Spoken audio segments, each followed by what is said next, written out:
Hi guys, for today's video, ito na nga super duper late upload ulit tayo.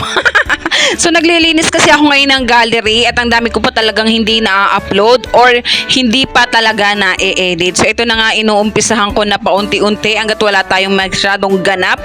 Dahil sa mga susunod na araw na ko, Diyos me, talagang thank you Lord. Tambak ang ating mga pa-order at kailangan natin mag-ipon ng lakas.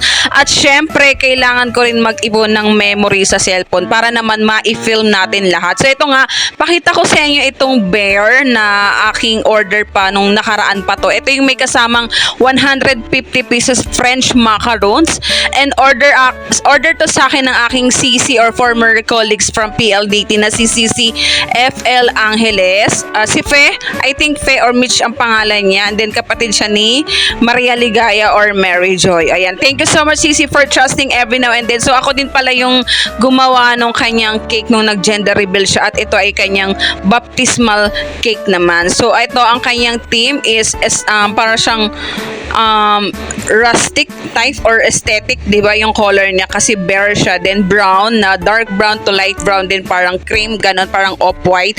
Then ito, pakita ko lang, actually yung nasa inspo ni CC is fondant, full fondant. So ginawan ko na lang siya ng paraan kasi based on the budget na lang din tayo na kasi mas prefer din pa rin nila kasi is icing. So ayan ang ginawa ko sa icing. Ang gumamit lang ako dito ng tip para makuha ko yung texture ng pinaka-body ng icing niya na para siyang tinapal-tapal lang. Kasi sa fondant inspo niya, pakita ko dito ganyan.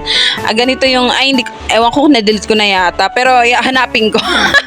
Basta ganyan yung ano niya, yung nasa inspo niya, parang fondant siya na ni-layered na pa-dark to lighten yung color nung kanyang yung color ng kanyang body. So yung ginawa ko dito nga ayan, nag-tritone color tayo dito na darker to lighter ng ating icing at yung tip na ginamit ko dito, ito yung tip na ginagamit sa pagro-rosette. Yung parang straight lang siya para ma-achieve natin yung ganitong pagle-layering. So 6x4 yung size nito and fondant topper at saka meron siyang mga artificial ball topper. Yun yung mga gold and silver topper na nabibili sa mga baking shop. Then ayan na nga.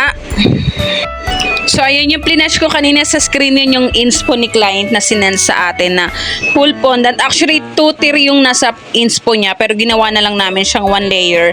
Then nag-minimal na lang kami sa topper at saka ng mga ilang bear. So nag-agree kami na 1 bear lang kasi based on the budget nga tayo. Then yung French macarons na ginamit ko dito is fondant na rin. So nilimit na lang namin yung mga details para maipasok natin kung nasa yung based on the budget nga, sabi ko nga ipaulit-ulit. So ayan, malapit na tayo matapos. Naglagay na tayo ng artificial ball. Ito yung non-edible to ha.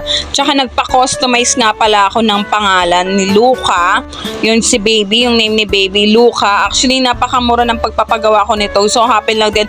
Ang bilis niyan dumating 3 days. Pero naka-base naman kasi sa ilang letters and size yung pagpapagawa ng ganun. So ito yung mga ginagamitan ng Cricut na napakamahal. So hopefully na magkaroon tayo ng Cricut soon kapag para mapadali sa atin yung paggawa ng ganito mga name topper. So ayan, ito na yung ating final look ng ating bear. So sana na-achieve natin yung kanyang inspo or design na gusto ni CC. So ayan, after nga nito ay napaka-ano talaga, napaka-challenging talaga yung kasama nitong 150 pieces kasi napaka-trial and error. Actually nakapagawa na rin naman ako before ng French macarons. Kaya lang pagka hindi mo din talaga minsan nagagawa every now and then, diba? Na parang may mga failed part na hindi mo talaga totally ma-perfect. But this time, thank you kasi meron po ulit pumasok na French macarons order na 240 pieces for this December. So yun lang for today's video. God bless everyone. Bye-bye!